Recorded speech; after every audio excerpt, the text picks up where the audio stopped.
This is Delta Sierra Juliet. Is there any known traffic below 5,000? Delta Sierra Juliet, no known traffic. Seems to be a large aircraft below 5,000. What type of aircraft is it? It is more bright.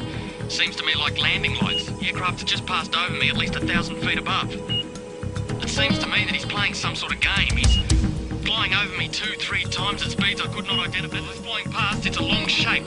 Cannot identify more that it has such speed. It seems like it's stationary. What I'm doing right now is orbiting, and the thing is just orbiting on top of me also. It's got a green light and sort of metallic-like. It's all shiny on the outside. The engine is rough idling. I've got it set at 23, 24, and the thing is coughing. My intentions are to go to King Island, Melbourne. That strange aircraft is hovering on top of me again. It is hovering, and it is not an aircraft.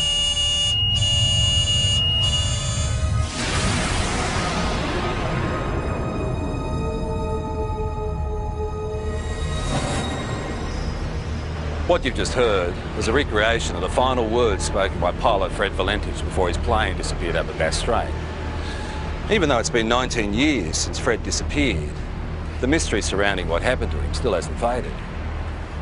He just vanished without trace, and his family believed he was taken by an unidentified flying object.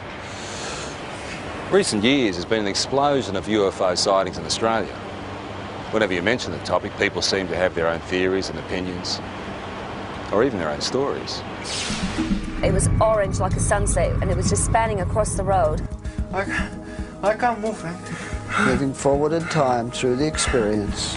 Then this tall, dark being just appeared in front of the craft. And I mean, it looks like a traditional, every day of the week, comic book flying saucer. They had large almond-shaped eyes, small bodies, legs and arms, and sort of grey in appearance. I think it's the first time in my life that I could identify of anybody telling me that they were scared they were going to die. Saying that this thing was only just down the bottom of his street. He could see that it was out in the water. It was sucking up water.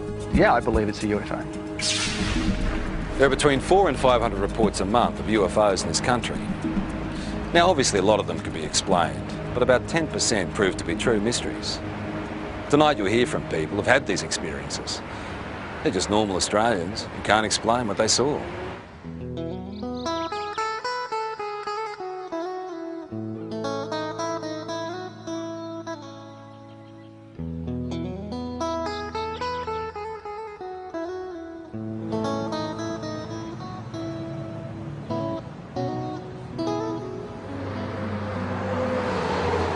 I was travelling from Sydney in a northerly direction toward Gosford along this particular road here, the Pacific Highway, and it was quiet. There wasn't a lot of traffic. It was early Christmas morning, and I was just gazing out of the front window of the car, and I saw approximately half a kilometre away a bright silver metallic object crossing from south to north.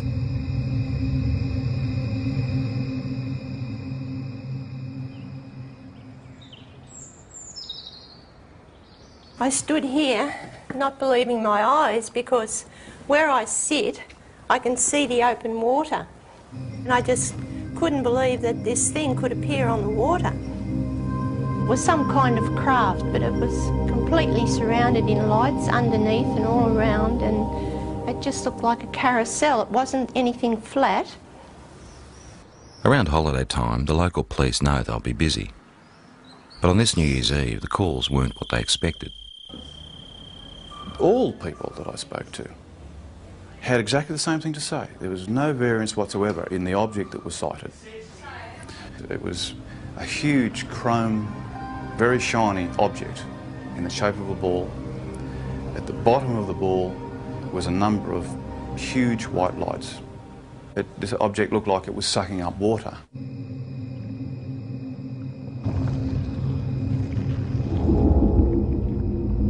Some calls were quite frightful in their voice. You could actually hear the fear, and in the background especially, the fear of people and of course animals and things at the time that were experiencing this phenomena.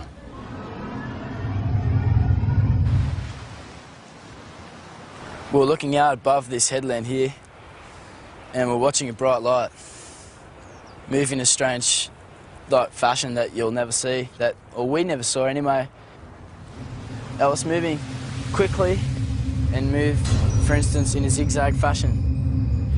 We were watching it for 10 to 15 minutes, move in this direction north, and we just saw this bright light, 15, 20 metres above our car. Just a bright light, emanating light towards our car. It was just awesome. All of a sudden I saw these lights come out of the water like a cylinder and flash, and the top of the water was all lit up. And as that light was up, I could hear the rushing of water, movement of water, and then the water being raised up, and then shortly after, down comes the water on top of the lake.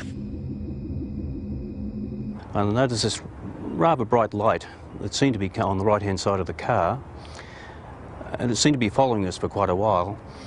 And then all of a sudden it turned and went at a right angle right across the expressway in front of the car. It was large, round, and it seemed to have a stream of sparks flying out the back of it. I don't know what it was, but it was most peculiar. After the initial New Year's Eve reports to police, the local Sun Weekly newspaper got hold of the story. There were hundreds more people at home that obviously thought they'd seen something quite out of the ordinary, but hadn't, were too scared maybe to come forward and actually say that they'd seen something. Our office, the day the report hit the streets, was amazing. We had caller after caller saying they'd seen the same thing.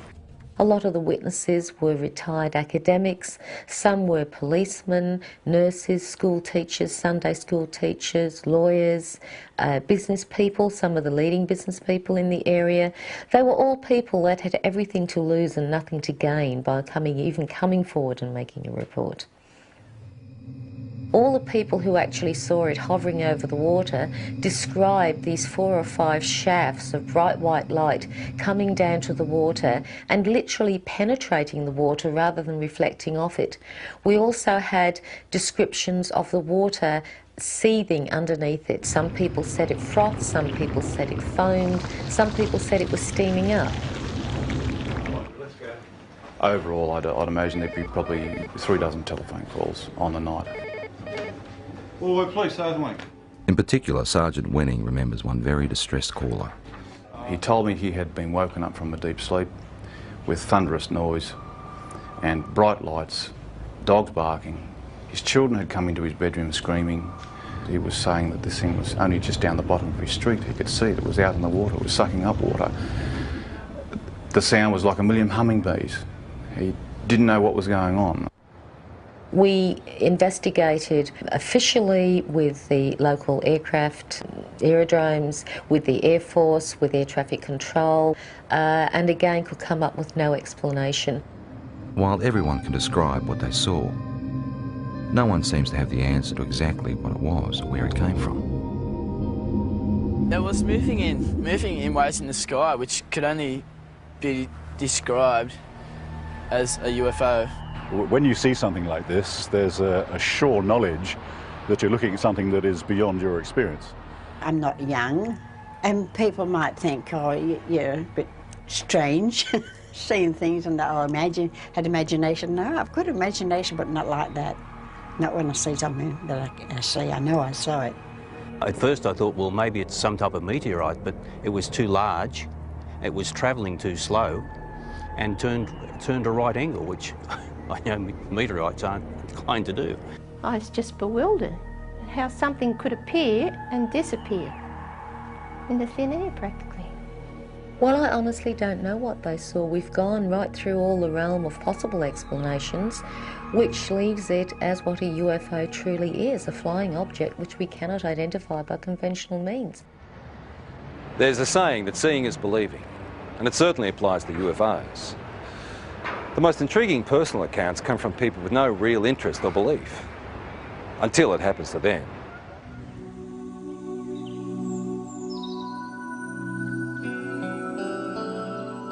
Before this happened to me, I can be honest, I could say that I was in that category of being naive. I didn't believe it. I didn't really believe it, because I had to see, it's like I would have to see it with my own eyes. Grace's experience starts in the early hours of the morning travelling home with 3 girlfriends. Victoria, who can't be identified, was one of the women in the back seat. It's when I got a bit further down the hill that I noticed on the right-hand side of me some long, oblong-shaped lights. I didn't know what they were. I mean, I only sort of caught a glimpse of a bright orange light sort of shining through. As I got down the hillside and started to come around the corner by this little hotel that takes us back through the back roads towards the freeway, one of the girls in the back noticed a very bright white light with a type of blue haze around it. When the girls were sort of saying, oh, maybe, you know, like it's a UFO, and, you know, it was sort of like, just laughed it off and said, don't be so ridiculous. The women continued their trip, but further down the road, more lights appeared. I heard Victoria and one of the other girls in the back there, they were commenting on something that was behind us. They actually thought somebody was coming up behind us, like a truck or something, because it was moving fairly fast and very bright. It was just such a bright as blinding light. It was orange like a sunset, and it was just spanning across the road. I got really scared, and I said to Grace, quick, just step on it. Because I knew there was a town just a kilometre up the road.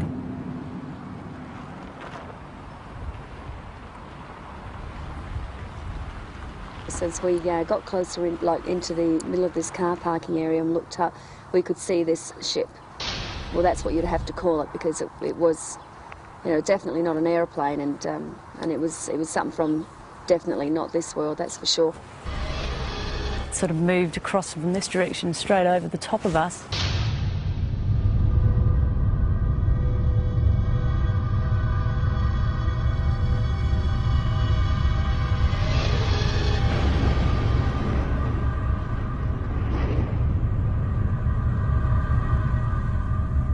Sort of disappeared into a gully where we lost sight of it.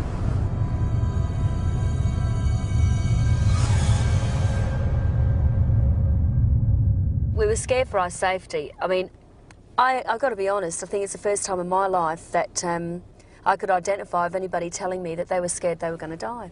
Because I was. When I got to the opening of the drive here, the other girls noticed that there was something else up, some activity up there in the sky. We were still scared. We didn't know what they were either.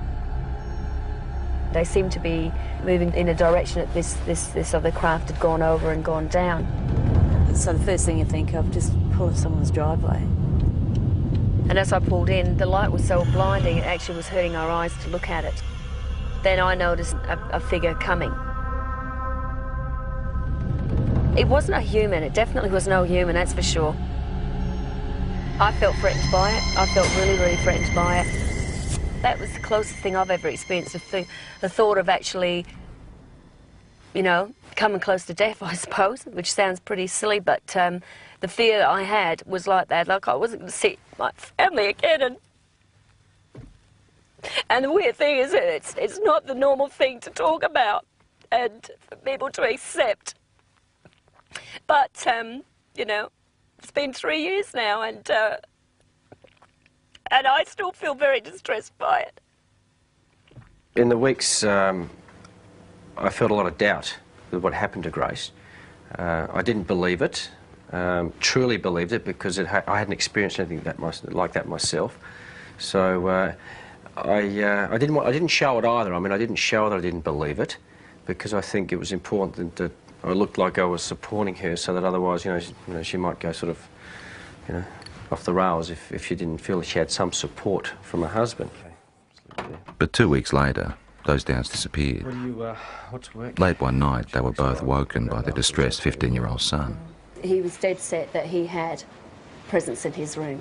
You know, there was somebody in his room. And one thing that he kept saying at that time was that, can you hear that sound? And he kept pointing up to the ceiling. And we could hear this low drone sound. I knew then I'd heard that sound before. We got back into bed and I was laying there. And I thought, do I lie here and just let this thing go through and just, you know, try and wipe it off as another bad experience, or do I actually get up and look, and if it is what I think it is, then maybe my husband will be able to see for the first time and he will believe. I just couldn't believe what I was seeing. When you see an object that's just sort of floating through the air, right, at slow pace, and you think to yourself, oh my God, it struck me as, you know, being awesome. It's just something unbelievable. It was a relief that he was able to see this thing, and all I kept saying was that was the thing that was there the night when I was with the others. Certainly by its nature, by the way, characteristics of the way it just hovered across the house at a slow pace, yeah, no, nothing man-made. Not from this country, not from this earth, I should say. Even though Grace and her husband ended up experiencing the same craft, their ways of coping with it differ. You either accept it or you don't accept it, and I tend to say now, after I've seen it with my own eyes, I accept it, but I don't, you know, harp on about it and talk about it, and if it's just one of those things you try and leave as a part of your life that's happened, and let's get on with things, let's move on from here, you see. And that's how I sort of try and treat it, rather than try and find an explanation as to what it is. Yeah, I really don't have a theory yet. It's basically, it's more the fear. Again, I don't know why, because I'm still here and I am healthy, you know, I mean, but the fact is it's just a worry because you don't know. You just don't know. What do you reckon it is? Got no idea. Images of UFOs caught on video over the years tend to raise more questions than they answer. They are visitors. Yeah? Yes, yes. UFO. Working out whether there is something out there has intrigued researchers for years. And there's no doubt that there is a physical dimension to this UFO phenomenon, and it appears to involve some form of technology, and many cases certainly suggest that we're dealing with an exotic technology that might be something certainly foreign to our environment. When a Melbourne photographer saw images like these, he was interested enough to go on standby to try and capture on film whatever was buzzing the sky over Narre Warren in June 1996.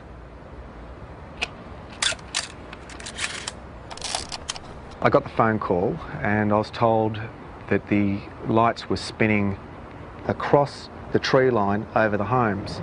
What I did was put the camera onto the object, allowing it just to come into frame, hit the shutter, count to 20, stop, wind, move the camera to the next part of the frame, start the shot, count to 20, let it go, and so forth.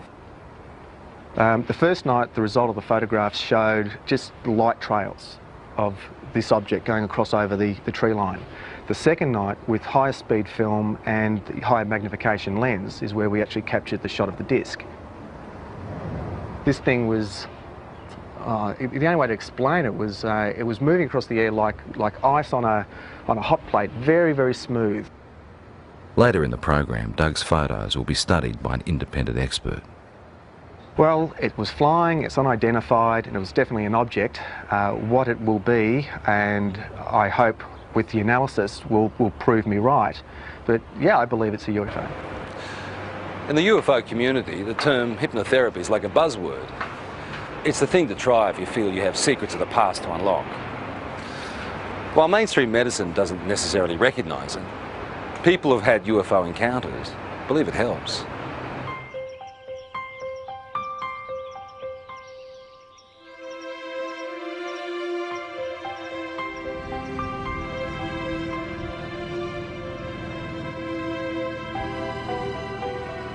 Victor Pufulescu believes he started having alien encounters as a teenager back in his native Romania.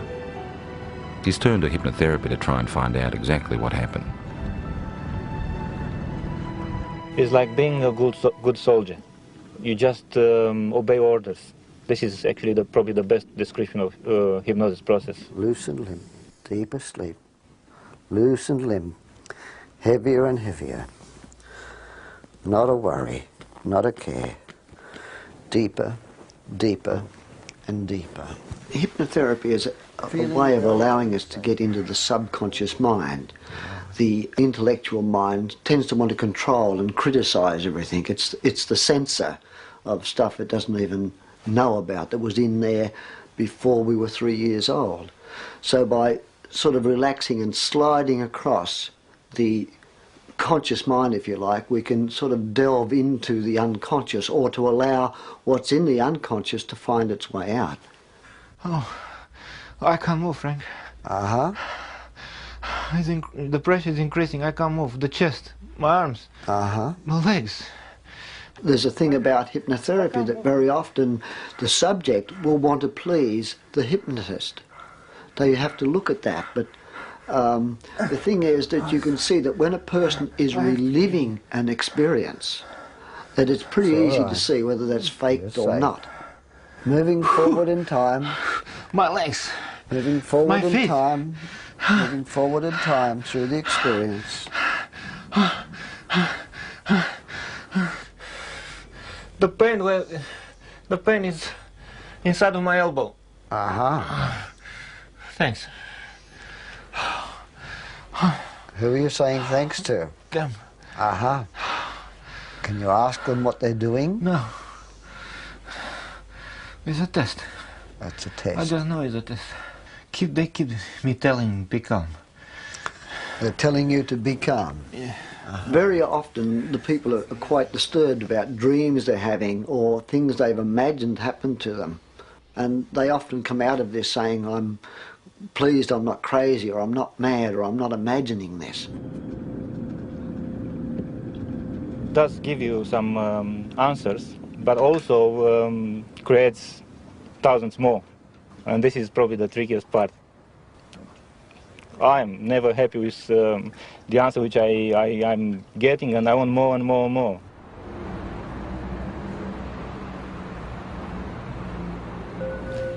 Just relaxing as much as you can with every breath. Just feeling a sense of calm. From 1992, there was a very strong correlation with awakening psychically and with my healing work to having these experiences. Elizabeth Robinson is a spiritual healer and therapist who says she's been having extraterrestrial experiences since childhood, but is only now starting to accept them. I mean, when they started with me, I thought, my God, this is bizarre. You know, this is crazy. This is in the realm of science fiction. But I know now I've had to work through that and struggle with it, and I've denied it like hell for 5 years. And I can't deny it anymore. Elizabeth says she started seeing creatures like these around her home in Perth in 1992. There were 3 beings standing there. They had large shaped heads, bigger at the top to the chin at the bottom, large almond-shaped eyes, small bodies, legs and arms, and sort of grey in appearance. But they looked at me with a sense of intent and intelligence. Soon after, Elizabeth's daughter talked of being visited by a lady during the night. Elizabeth believes it was one of the same beings. And I looked down on the desk, and here was a drawing of this being, this same being that I had seen. And I said to Jessica, who did that? Because I knew that at 2.5, her drawings were scribble drawings. And she said, oh, that's the lady. I tried to rationalise it, but I knew that I wasn't imagining this stuff. You know, there was something in me that told me that there was more to these experiences. They're looking at me again. Elizabeth then turned to hypnotherapy to try and uncover what she couldn't understand. This session was recorded last year with visiting American UFO researcher John Carpenter. I don't want to give the baby up. What seems to have come up in hypnosis is that I've had children taken from me, babies taken from me that are growing up on crafts. And this is just absolutely bizarre, you know, talking about this. I mean, you talk about this, but, you know, at first you struggle with it. I mean, you can't fully comprehend this, but what I could comprehend was the emotion around it.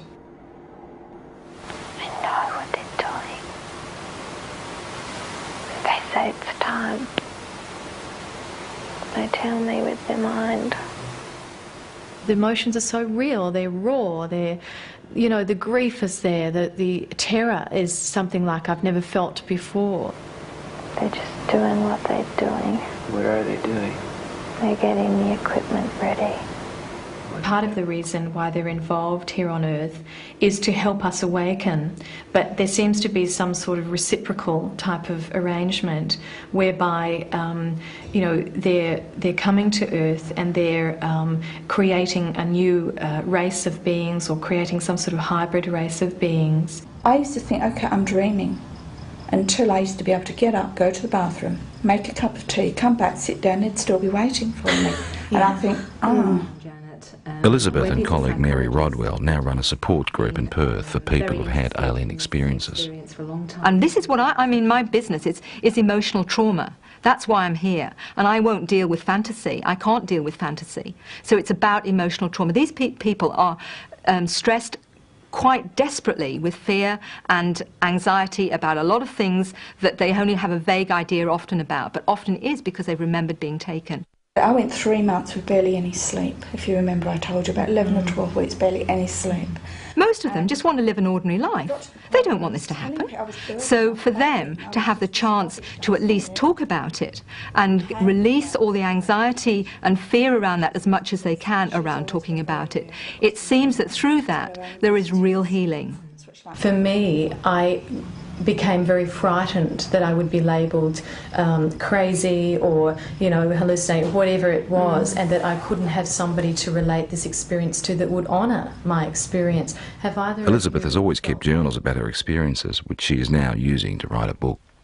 I saw a grey being appear, white-grey colour. In the dream, I was searching for my son, even though the child dream of trying to run away from several grey beings, but as fast as I ran or wherever I really don't expect someone to be able to say, absolutely, you know, this is real, because, you know, you always doubt yourself, but you know that it's real, and you have to come to some point and stop denying it, and that's what I'm starting to do. Sorting out the facts surrounding UFOs can be tough, unless of course there's something that science can put to the test.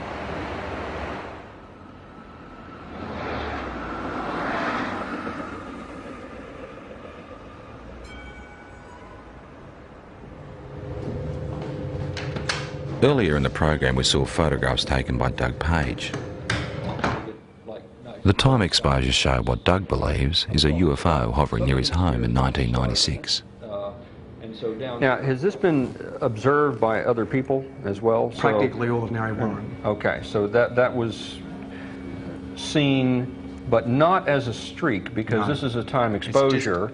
So it was light. simply an object of some sort traveling. Correct. In somewhat of a line, but as you can see, it goes up and down here. This type of negative sleeve will take... The professor would like to examine the negatives that come before and after the pictures in question. Explain to me why... But Doug has used the ends of rolls of film and discarded the shots he felt didn't work. Now, when the films were actually ready for handling, I'd lay them out and I went through them, and I go with the scissors and I just go cut, cut, into the bin, cut, cut, put it there, and that's what I did. Okay. After examining the camera the shots were taken with and checking density readings on the negatives, the next step is to enhance the images on the computer. I don't rely on computers for analysis. They're a bit of a tool. They sometimes let us see things a little bit better, but to actually definitively say that a particular thing is something, I stay away from that. That's right. How did you focus the camera? Just on infinity. Okay, so if you focused on infinity, technically the tower should be sharper in focus than the tree. Should be, shouldn't it? Mm-hmm. But it's not. Interesting question, isn't it? It's a good one. The only trouble is there's no sort of guarantee, of course, in the darkness that it hasn't moved off set either, but I had that set for infinity. Okay. With some of the technical questions out of the way, it becomes an issue of individual perception. Very specific things here. I see a disc-shaped object. I see something with a rim. Okay, there is definitely a lip. There are what appears to be lights. There's big, there's another small one in between, another one. So we've got something that is geometrically laid out. You can see a texture, and you can see definitely on the dark side of it something. So something's in shadow. I mean, it looks like a traditional, every day of the week, comic book flying saucer. My first impression of this when I saw it, again, was a trumpet, a circular object here that we have a bell shape that comes out, like so. This is unexplained optical, either artifact, phenomena, or reality, or could be, could be an object. But it is totally undefinable. And of technical concern is the fact that the start of the time exposure is more in focus than the end shape. Does it make any sense to you that if this was moving and it's decelerating, would that have a bearing on the shape of the line? If it was slowing? Because no, it shouldn't. It should be exactly the same sharpness. Despite question marks over issues like that, the professor is able to reach some conclusions. I don't believe that it's been faked. I think it is probably something that was traveling through the air. What it would be, I wouldn't know, and there's no indication from the photographs that would give me any clue. There are points there that I haven't considered, such as the object, could well be a phenomenon that that I've never heard of. So I mean, we've got to keep an open mind.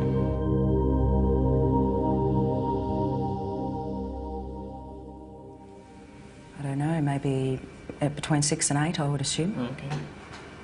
They were fairly intense, or? Yeah, they were very close together as well. Right, okay. 4 years ago, Kelly Carr was a mother and housewife with no interest in spaceships or aliens. Now she's using technology to reconstruct images of her own encounter. It does give the idea of the lights there, but the brightness of the light, it gives a good impression, except that the colour doesn't seem right. Kelly's account starts in August 1993.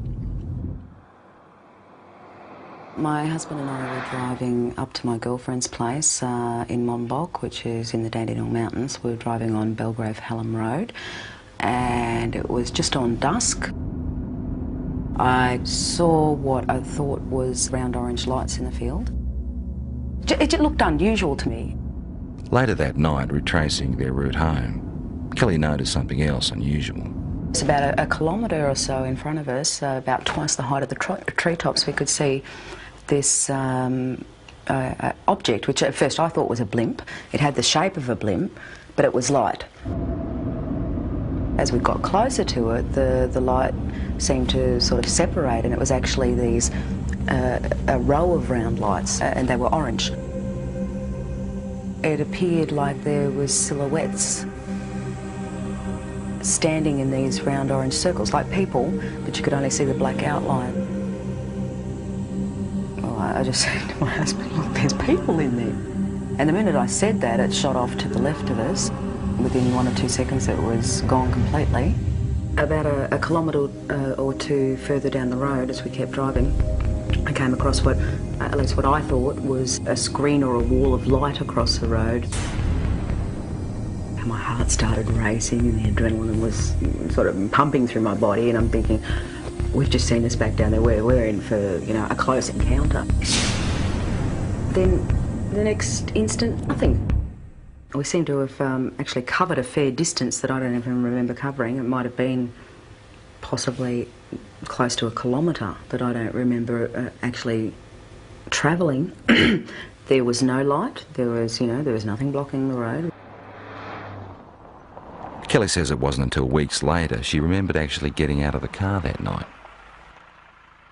And I saw that there was another car that had pulled up 100 metres down the road. Then I walked around the front of the car to where my husband was standing on the other side, and we started walking across the road together. As we were walking across the road, I looked down and I saw that the other people were getting out the car and starting to walk as well. So I was quite happy that there was other people there who were seeing the same thing that we were. And we walked up along here to where the fence is.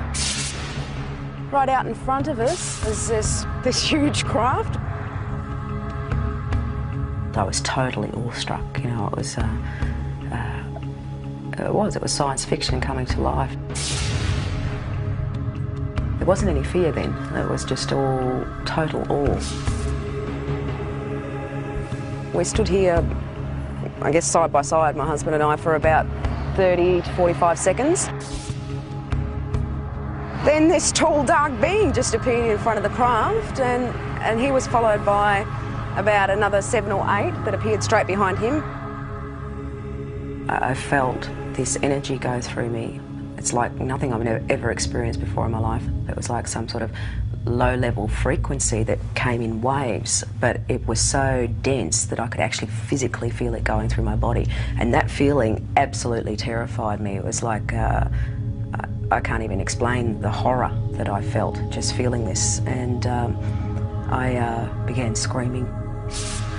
The minute I did, the eyes on these things lit up and they came charging across the field. Halfway across, they split up into 2 groups. Some headed off down there and the rest came directly towards us. I felt this blow to my stomach, and the next thing you know, I'm back here somewhere on the grass. It literally lifted me off of my feet. And I thought I was going to die. I thought if I don't get up now, I'm going to pass out and I'm going to die. I'm not going to come back to consciousness, you know. So I pulled myself up into a sitting position, and when I sat up, I couldn't see anything, and it was like there was just black in front of my eyes. I want you to try stretching it down a little bit as well. Kelly is not the only one who saw these images that night. For the first time ever, independent witnesses have given the same account of a close encounter. Even though Kelly has never met Jane, Glenda and Bill from the other car she saw, she has seen the sketches they drew for UFO researchers. They've drawn the same circles of light around the top of the craft with these blue lines coming down, ending in a semicircle on the ground. They've actually also drawn a tripod underneath, which was something I didn't see that night. It becomes very clear then that we were all looking at the same thing and that it wasn't your average saucer-shaped craft. And basically, the second party were able to draw sketches of the beings very similar to the ones that I had, and they're not your usual little grey things that are, you know, media propaganda. I found a small red-coloured equilateral triangle underneath my navel, which I guess in reality provoked only a minor curiosity at the time. It was oddly geometric, and I did wonder, you know, how something like that could get on me that looked like a burn without me feeling it. At UFO conferences, where Kelly is now a keynote speaker, she adds strength to her own story by showing photographs of physical marks left on one of the other women. We're all left with triangular marks under our navels, but the ones that were marks that were actually photographed, the first one came from Glenda, which is it's a series of 3 small red dots along the inner thigh, and both Jane and Glenda were marked with these dots. I wasn't. Glenda had a ligature mark around her ankle, which is quite severe bruising. It looked like she'd been strapped down to something. UFO researchers have also reported finding physical traces of the site where all witnesses said the encounter happened, particularly in relation to where the craft landed. Inside that semicircle was actually a triangular formation of 3 points spaced 6 metres apart, which correspond with the tripod that was drawn underneath the girl's craft. To this day, Kelly still doesn't know exactly what happened to her that night. Tried a little bit. Her most vivid memory is the fear that she felt. That's very good. It's finally come out to what I'm looking for. And I think a lot of people, you know, might have experienced the fear in a nightmare when you're being chased or something like that, and it's a terror that you feel that, you know, sometimes can wake you up or whatever, but it's absolutely horrifying when you're dreaming it. And that's exactly what I was feeling while I was totally awake. That sort of terror, actually having to feel it while you're conscious and physically awake and feel it as a reality, is like a living nightmare, like a nightmare had come to life.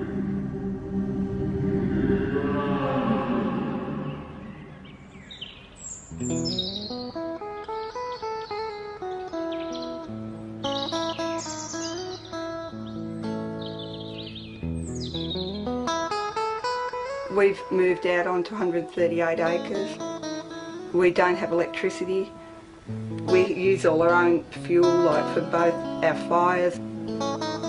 We're in the process of trying to become self-sufficient as far as food's concerned. We just lead just a very different lifestyle.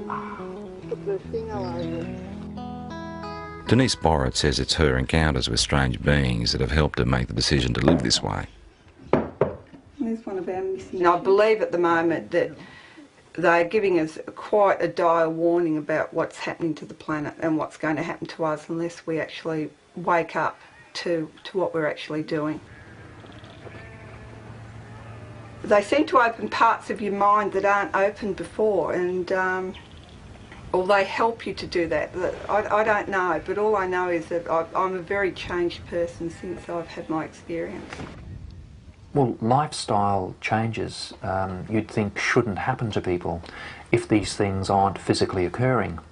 So I guess it's a little piece of evidence to suggest that something really startling and extraordinary must have happened to a person because of the changes that they do go through.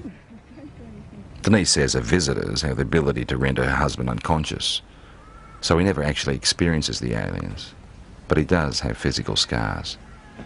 Well, I know I've got a lot of scars on my body, and I know basically where they all came from, but this one, in that particular place, I've got no idea. I just woke up one morning and I happened to comment to her, so I've got this funny little mark on my arm, and she had a look and she had one in exactly the same place because she said she could remember it happening. And I can actually remember them cutting it. I can remember it was like a little spatula or whatever. But again, there was no pain or anything, and the next day mine had completely healed up, whereas Les's had actually scarred. And I thought, well, they're in identical spots and they're identical size, so obviously something was going on. People who've had multiple abduction experiences very often get very concerned about the environment. They get very concerned about healthy lifestyles. They get very interested in the possibility of life elsewhere. They get very interested in promoting the message that there's something actually going on.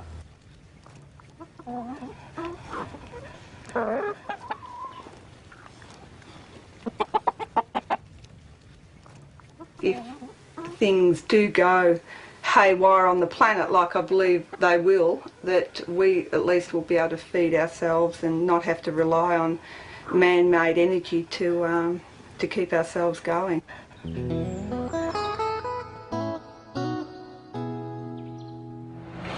It's pretty obvious that the people that had these experiences are convinced there's more to what's out there than most of us realise. They're also the first to admit that their stories could be hard to accept. All they want us to do is be prepared to listen. I suppose people got to make their own minds up, but we can honestly say that what happened, happened, and there's no doubt about that. Perhaps they're extraterrestrial, we don't know. Perhaps it's military experimentation. Perhaps there's new things in this earth that we don't know about. I don't know what they are. I know what happened to me, but I don't know anything about them. Well, I'd have to say that the evidence seems to be fairly compelling, that we seem to have some sort of alien life form, just in what it is. You've got to keep an open mind. And since I've accepted it, I think I've really started to see it's not really bad. There's a lot of good in what they're actually doing. And it's like they're saying to us, you know, human beings can do so much more. We have these wonderful capacities to heal and to heal each other and to understand ourselves so much more. And we're not yet. Where they come from, I honestly don't know. I would hope that before I die, one day I find out.